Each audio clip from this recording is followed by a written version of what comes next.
What China's done is a sort of a, it's moving down the path of a sort of a Keynesian type program.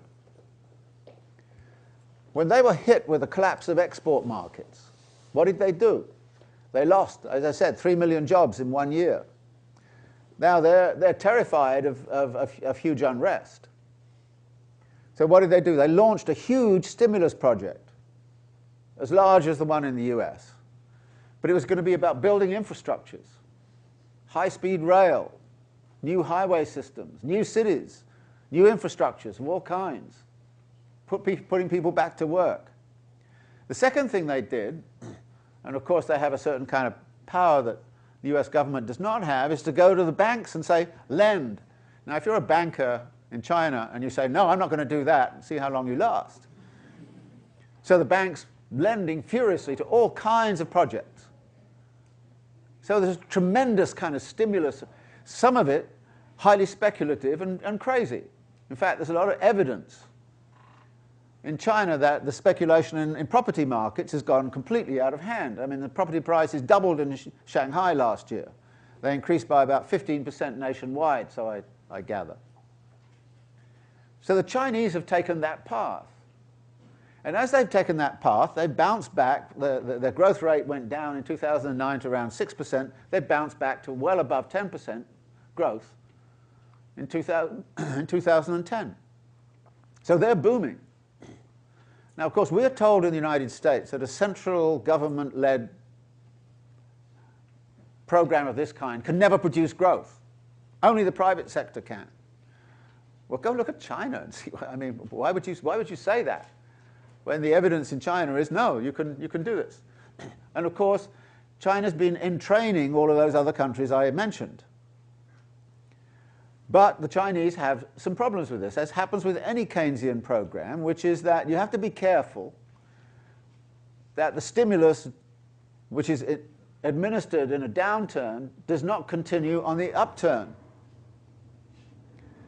If you continue it on the upturn, as tended to happen in the 1960s, the end point is that you get inflation. And there are a lot of inflationary pressures in China. And obviously the central government is very, very concerned about that. All those countries which are sort of booming along with China are facing inflationary pressures. Brazil and Argentina have reoriented their trade to China. They increased the China trade tenfold in 10 years. And they're booming at 8%. But their inflation rate is getting up there pretty high. So they face inflation problems. And inflation problems produce labor unrest for other reasons. And we saw last year in China the labor unrest at Toyota, Honda, Foxconn, and all the rest of it. And one of the responses was to raise wages. So wages have been increased in China by about 20%, but after you take away inflation, that's still not too much, and you've already had a deficit beforehand. So it's still the case that the consumer, the final consumer in China, only accounts for about 35% of the economy, and that has been dropping compared to 70% of the economy in this country. So the last thing I read in the New York Times this morning, I think, or yesterday, was the Chinese now have a project to try to actually raise internal consumption, final consumption, to substitute the internal market for the export market, if they can do so. Now, the Chinese model is therefore very, very, very positive. And those countries which are connected to that model are doing well, including, by the way, Germany.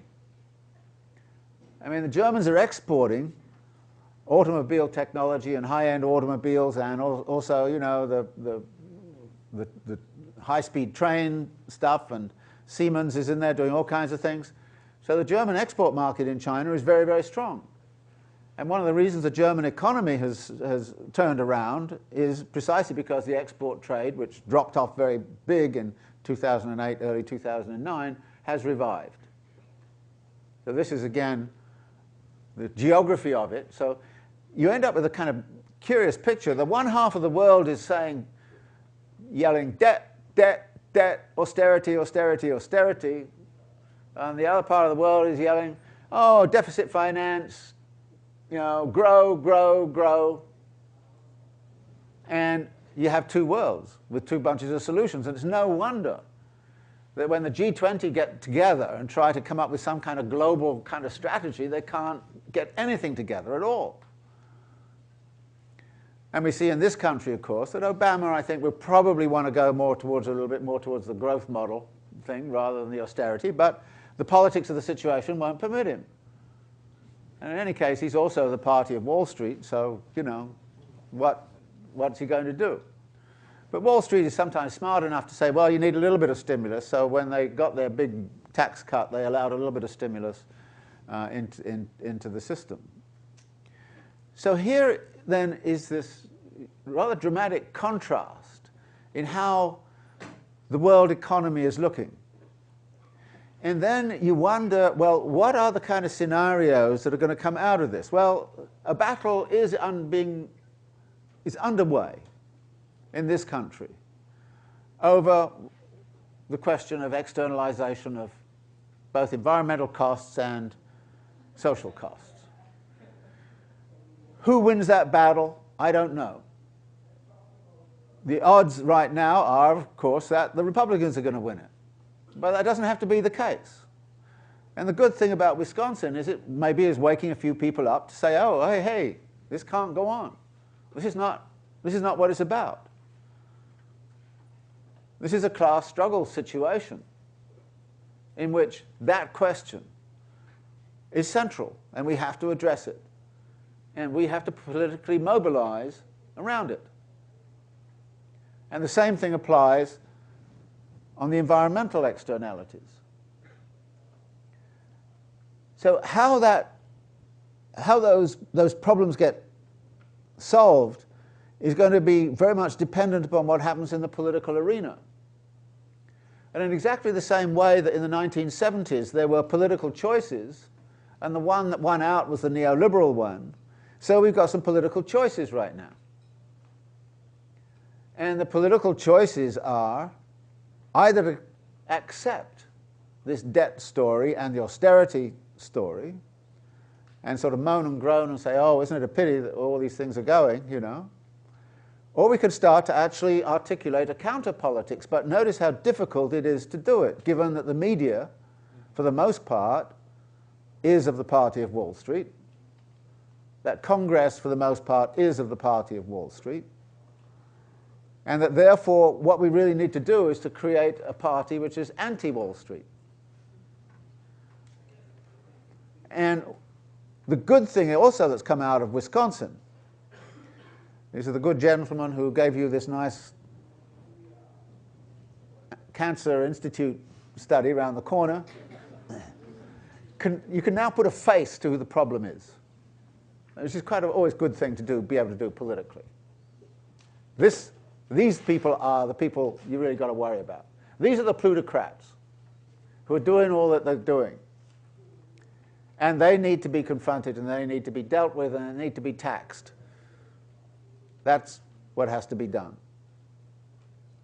But behind this there lies another set of issues. Because one of the fundamental themes of the enigma of capital is to suggest that capital is at an inflection point in its history in which what Marx calls accumulation for accumulation's sake and production for production's sake is becoming harder and harder to sustain. The way I put it in Enigma was to say, look, historically capitalism has grown at a compound rate of growth of about 2.25% per year since around 1780 or 1820 or wherever the data came from, different data series. But what that means is that when capital is doing well, it's growing above 3%. In the 1930s, it was 0%. We have around a 0% growth in 2007, 2008.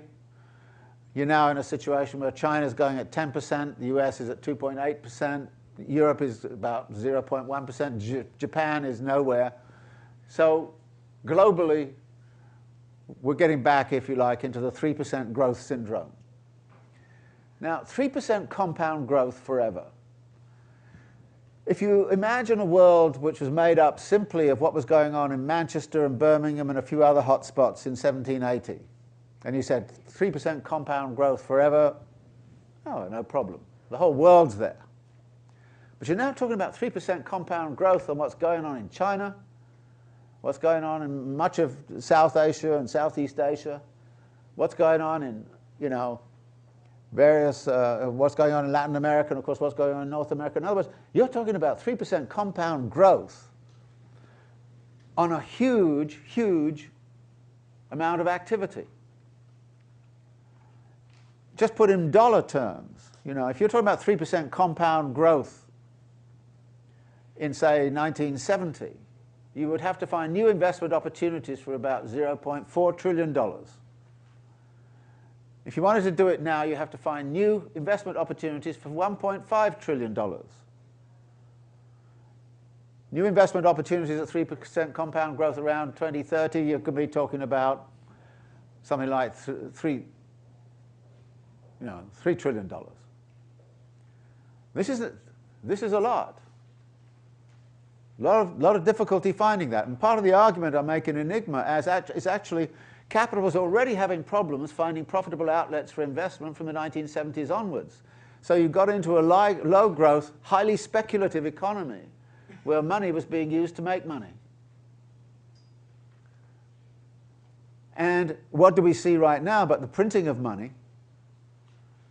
So we're almost certainly going to move into an era of much more speculative activity, and you can see that already beginning to arise, including, of course, across much of Latin America and through and into China.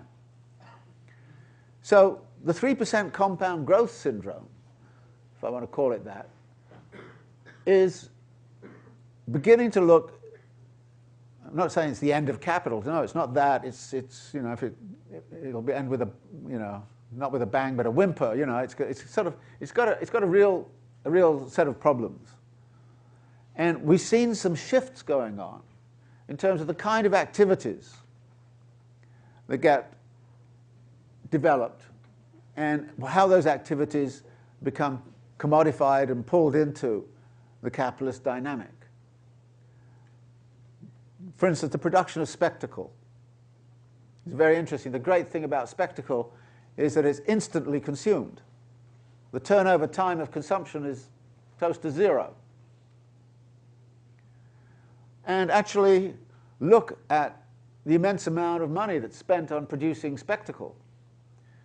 Just go back and look at some of the films of the opening ceremonies of Olympic Games over the last 30 years. The amount of money that's spent on it, and how many cities, and by the way, even countries like Greece went bankrupt afterwards. Very interesting kind of thing. So this dynamic is, in my view, becoming more and more problematic.